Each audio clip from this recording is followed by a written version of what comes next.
Topic है वो है अम्ल। तो सिंपल सा हम देखेंगे अम्ल शब्द की उत्पत्ति लैटिन शब्द एसिड से हुई है जिसका अर्थ है खट्टा। यहाँ से हमें पता चलता है कि अम्ल स्वाद में खट्टे होते हैं। अब इसकी डेफिनेशन जो कि आर्हीनियस के अकॉर्डिंग है, वे पदार्थ जो जलीय विलयन में वियोजित होकर केवल हाइड्रोजन आयन यानी कि H पॉजिटिव आयन देते हैं अम्ल कहलाते हैं। ये अम्ल की सिंपल सी डेफिनेशन है और अम्ल स्वाद में खट्टे होते हैं। ये एक पहचान है अम्ल और क्षार की। अम्ल स्वाद में खट्टे होते हैं और क्षार जो है वो स्वाद में कड़वे होते हैं। ये समझ गए हम कि वो जलीय विलयन में वियोजित होकर हाइड्रोजन आयन देते हैं, अम्ल कहलाते हैं। यदि हम आगे देखें अम्ल के प्रकार, अम्ल कितने प्रकार के होते हैं, तो अम्ल आपके दो प्रकार के होते हैं। एक है अम्लों के प्रकार में, एक है हमारा प्रबल अम्ल स्ट्रॉन्ग एसिड, दुर्बल अम्ल वीक एसिड। अब प्रबल कौन सा होगा, क्योंकि अगर हमने अम्ल की परिभाषा देखी, ऊपर हमने इसकी डेफिनेशन देखी, जल में वियोजित होकर ये H पॉजिटिव आयन देते हैं। प्रबल वो होगा जो जल में पूर्णतः वियोजित होकर, जो जल में पूरी तरह से वियोजित होकर H पॉजिटिव आयन देगा, वो प्रबल अम्ल होगा। प्रबल अम्ल की यदि हम एक दो एग्जाम्पल देखें तो H2SO4, HCl, HNO3 आदि। दुर्बल अम्ल जो जल में पूरी तरह से वियोजित नहीं होंगे, H पॉजिटिव आयन तो देंगे पर पूरी तरह से वियोजित नहीं होंगे। तो दुर्बल अम्ल को सिंपली हम देखें जो जल में पूर्णतः वियोजित ना होकर H पॉजिटिव आयन देते हैं, दुर्बल अम्ल कहलाते हैं। जैसे HCN हाइड्रोजन साइनाइड, CH3COOH यानी कि एसिटिक एसिड। अम्लों के भौतिक गुण, अभी हम देखेंगे अम्लों के भौतिक गुण। और अम्ल जो है वो यहीं पे ख़त्म हो जाएगा। फिर उसके बाद हम इसके जो ख़त्म नहीं होगा अभी, तो इसके रासायनिक गुण पढ़ेंगे और उपयोग पढ़ेंगे, ठीक है। अम्ल के भौतिक गुण, अम्ल स्वाद में खट्टे होते हैं, ये हम ऊपर भी पढ़ चुके हैं कि स्वाद में खट्टे होते हैं। दूसरा है इसका, अम्ल जो हैं यदि ये नीले लिटमस पेपर पर डाला जाए, यदि अम्ल को यदि नीले लिटमस पेपर पर हम डालें तो वो जो नीला लिटमस पेपर है वो लाल हो जाएगा। यानी कि यहाँ लिखा है नीले लिटमस पेपर को लाल कर देते हैं। यदि हमारा यहाँ नीला लिटमस पेपर है, नीला लिटमस पेपर है ये, इस पर हमने एसिड डाला तो ये नीला लिटमस पेपर क्या हो जाएगा, लाल हो जाएगा। तो ये भी एक अम्ल का भौतिक गुण है कि नीले लिटमस पेपर को लाल कर देते हैं। तीसरा जो इसका भौतिक गुण है, इनकी प्रकृति संक्षारक होती है। इनकी क्रिया से कपड़ा, लकड़ी, कागज, त्वचा आदि नष्ट हो जाते हैं।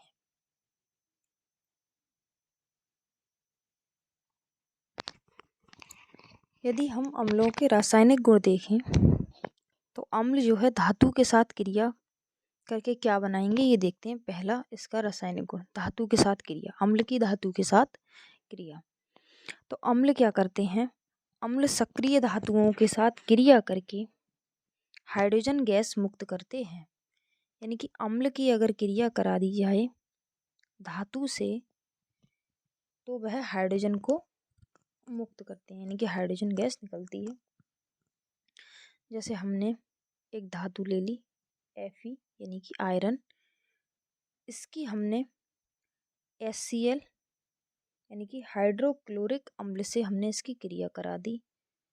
अब क्या होगा कि ये तो हाइड्रोजन को मुक्त करेगा, यहाँ हम इसके 2 ले रहे हैं तभी तो हाइड्रोजन गैस निकलेगी। हाइड्रोजन को इसने मुक्त कर दिया यहाँ पे।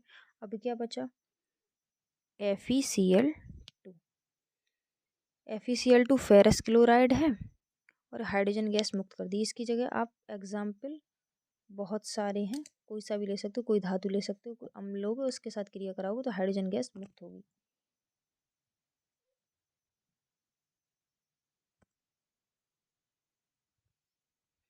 दूसरा, यदि हम इसका रासायनिक गुण देखें तो अम्ल जो है वो धातु कार्बोनेट तथा धातु हाइड्रोजन कार्बोनेट के साथ अभिक्रिया करता है तो क्या बनता है। देखो, इसमें कार्बन डाइऑक्साइड गैस निकलती है अगर ये क्रिया करेगा तो, और आपका क्या बनेगा, लवण बनेगा और जल। तो यहाँ देखें जरा, मान लो ये कोई हमने धातु कार्बोनेट लिया और धातु कार्बोनेट की क्रिया हमने अम्ल से कराई, अम्ल के साथ धातु कार्बोनेट की क्रिया हुई तो हमारा लवण बनेगा और कार्बन डाइऑक्साइड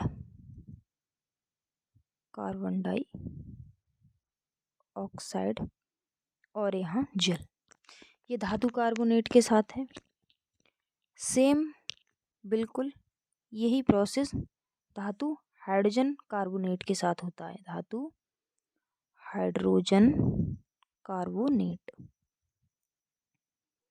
हमने इसकी भी अम्ल के साथ कराई, सब सेम ही चीज़ बननी है, लवण, ठीक है, कार्बन डाइऑक्साइड और जल, यही दोनों चीज़ धातु हाइड्रोजन कार्बोनेट के साथ अगर अम्ल की क्रिया कराएंगे हम तब भी यही चीज़ बननी है। तो अगर हम इसका, ये तो हमने जनरल लिख दिया, अब इसका एक अगर एग्जाम्पल उठा लें हम तो देखिए, कैल्शियम कार्बोनेट, कैल्शियम धातु है और उसका कार्बोनेट हो गया कैल्शियम कार्बोनेट। हम इसकी क्रिया अम्ल से करा रहे हैं, 2HCl ले लिया हमने, यानी कि HCl हाइड्रोक्लोरिक अम्ल से हमने इसकी क्रिया कराई। तो देखो सिंपली क्या होगा, एक तो हमें कार्बन डाइऑक्साइड गैस निकालनी है, हमने CO2 यहाँ रिमूव कर दी और H2O, ये दोनों चीज़ तो बननी है। अब यहाँ से आप अगर देखो, CO2 निकल गया, H2O निकल गया, क्या बचा, CaCl2, और CaCl2 एक लवण है। तो इसका ये सिंपल सा एग्जाम्पल ध्यान रख सकते हैं आप। तीसरा, अगर इसके हम रासायनिक गुण की बात करें तो तीसरा जो है धातु ऑक्साइडों के साथ अभिक्रिया। हमने अम्ल की धातु के साथ कराई सबसे पहले क्रिया, फिर धातु के कार्बोनेट के साथ, अब धातु के ऑक्साइड के साथ यदि हम क्रिया कराएं तो क्या होगा, तो अम्ल की अभिक्रिया हम किससे करा रहे हैं, धातु ऑक्साइड के साथ अभिक्रिया। तो देखिए, अम्ल कुछ धातु ऑक्साइडों के साथ क्रिया करके लवण तथा जल बनाते हैं। सिंपल सा है, हमने लिया धातु ऑक्साइड, धातु ऑक्साइड की क्रिया हमने अम्ल से कराई तो हमारा लवण बनेगा और जल। धातु ऑक्साइड, यहाँ अभी हमने कैल्शियम कार्बोनेट लिया था, अब यहाँ हम इसी का एग्जाम्पल ले रहे हैं, यहाँ हमने लिया है कैल्शियम ऑक्साइड। कैल्शियम ऑक्साइड की क्रिया हम हाइड्रोक्लोरिक अम्ल से करा रहे हैं तो हमने देखा है लवण बनना है और जल। तो अभी यहाँ क्या लवण बनाया, CaCl2, वो यहाँ पे बना दो क्योंकि सेम ही है, और जल बन जाएगा H2O, क्योंकि यहाँ पे कैल्शियम कार्बोनेट कैल्शियम का ही तो था, यहाँ पे कैल्शियम ऑक्साइड, तो लवण तो यही आ गया सेम ही। यदि हम अम्लों के प्रयोग की बात करते हैं तो सबसे पहले हम देखेंगे सल्फ्यूरिक अम्ल का प्रयोग, H2SO4। H2SO4 कहाँ प्रयोग किया जाता है, पेट्रोलियम उद्योग में, पेट्रोलियम उद्योग में, कृत्रिम रेसे बनाने में, कृत्रिम रेसे बनाने में, और इसका निर्माण कहाँ, इसका प्रयोग कहाँ किया जाता है, प्लास्टिक के निर्माण में भी इसका प्रयोग किया जाता है, प्लास्टिक आदि और भी इसके यूजेस हैं। अगर हम बात करें नाइट्रिक अम्ल की,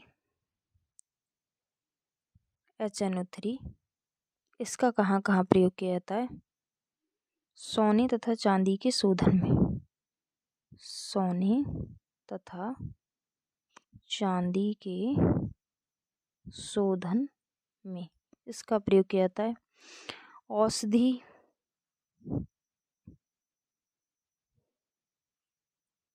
विस्फोटक आदि में। ठीक है।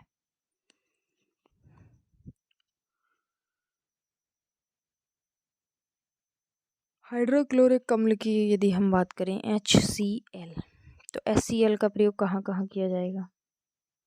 वस्त्र उद्योग में, वस्त्र उद्योग में कपड़ा रंगने में इसका प्रयोग किया जाता है। और भी काफ़ी हैं। अब हमारा जो नेक्स्ट इसमें टॉपिक है वो है क्षारक।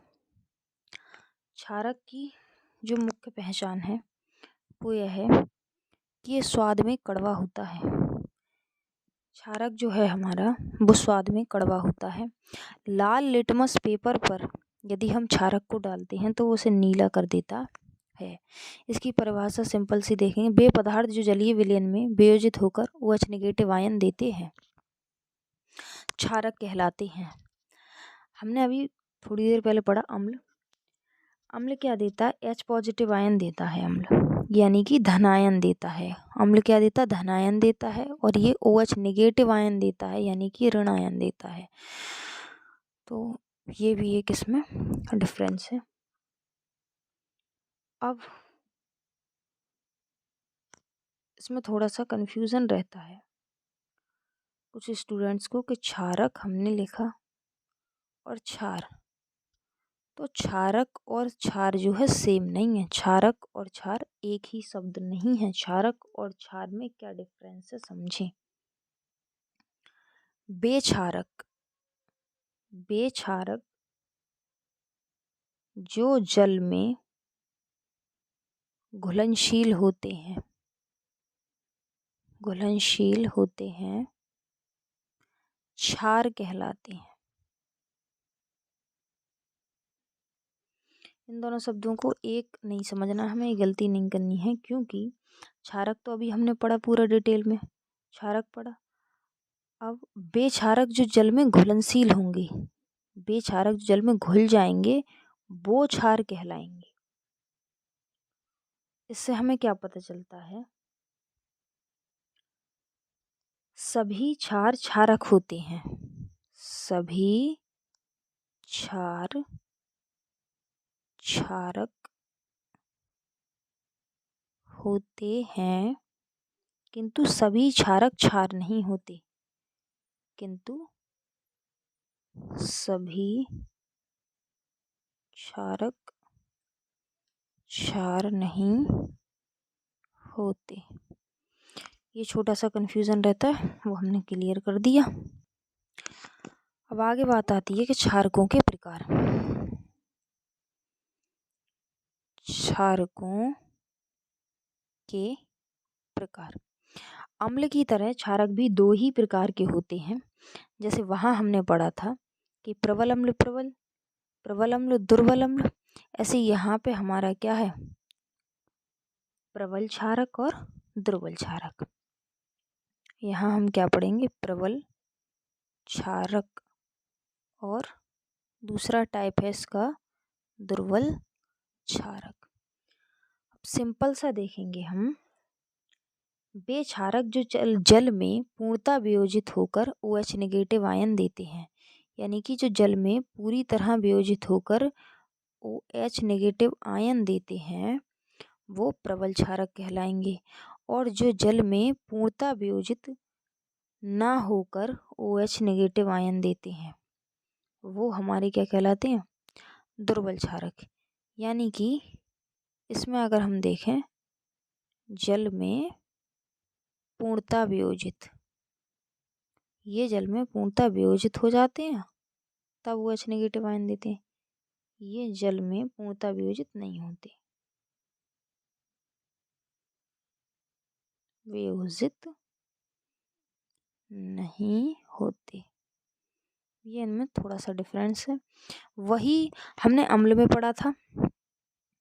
जैसे प्रबल अम्ल हमने क्या पढ़ा था? जल में पूरी तरह से वियोजित होकर H पॉजिटिव आयन देते थे वो प्रबल अम्ल थे। ऐसे ही प्रबल क्षारक है जो हमने दुर्बल अम्ल का पड़ा था वहाँ, उसी का सेम ही प्रोसेस है, बस यहाँ OH नेगेटिव आयन दे रहे हैं ये। इसके अगर हम एक दो एग्जाम्पल देखें तो प्रबल क्षारक हैं पोटेशियम हाइड्रोक्साइड जैसे KOH। प्रबल क्षारक के हमने दो एग्जाम्पल देखे, KOH, NaOH। अब अगर इसके भौतिक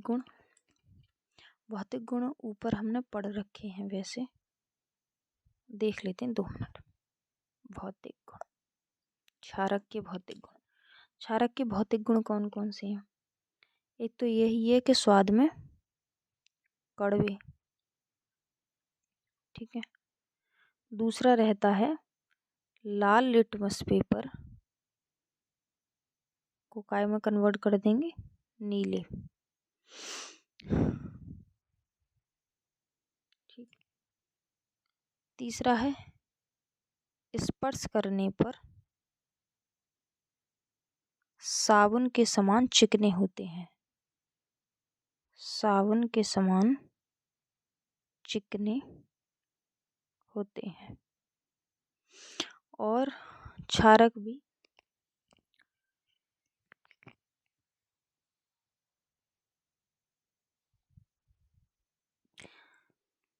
आगे हम देखते हैं क्षारकों के रासायनिक गुण।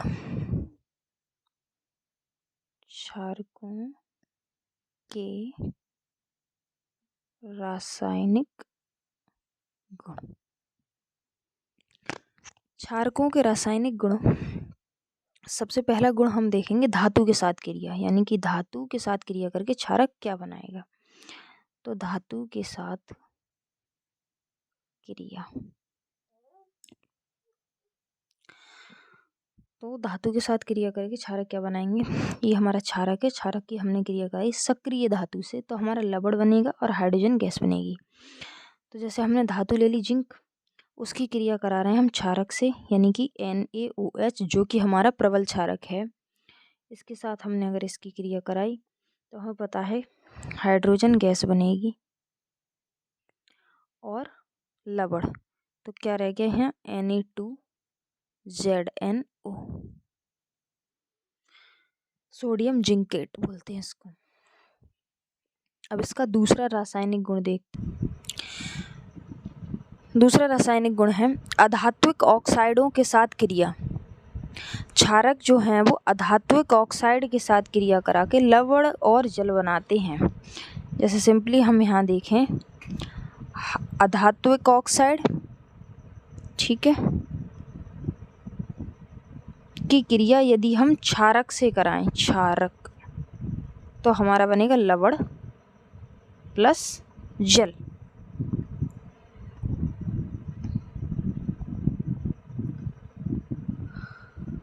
ठीक है, जैसे CO2 कार्बन डाइऑक्साइड की क्रिया हम CaOH का ट्वाइस, यानी कि ये क्या है हमारा क्षारक है, ये अधात्विक ऑक्साइड है, इसके साथ हमने क्रिया करा दी, तो एक तो हमारा जल बन जाएगा H2O और यहाँ पे बन जाएगा CaCO3, कैल्शियम कार्बोनेट।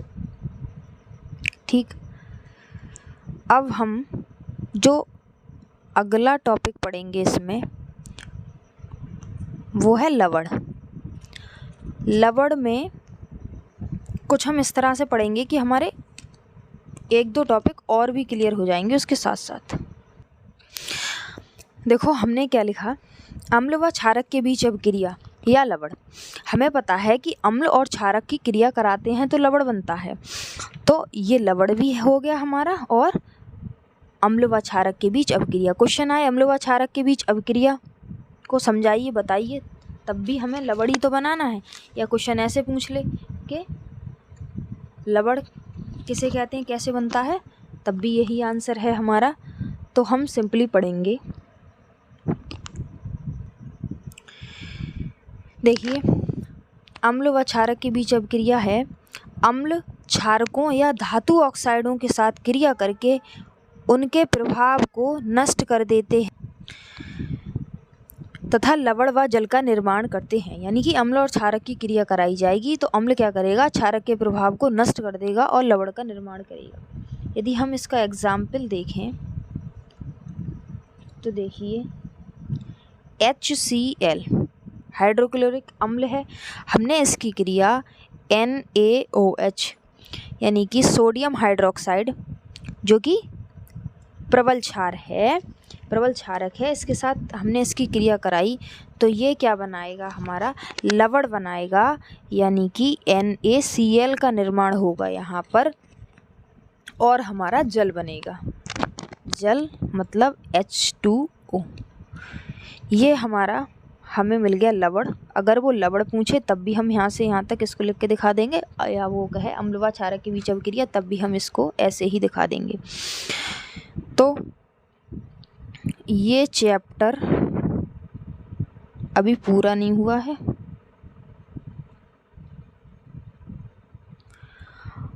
आगे का नेक्स्ट वीडियो में कवर करेंगे। तो ये इस चैप्टर का पार्ट 1 है और पार्ट 2 भी आपको जल्दी देखने को मिलेगा।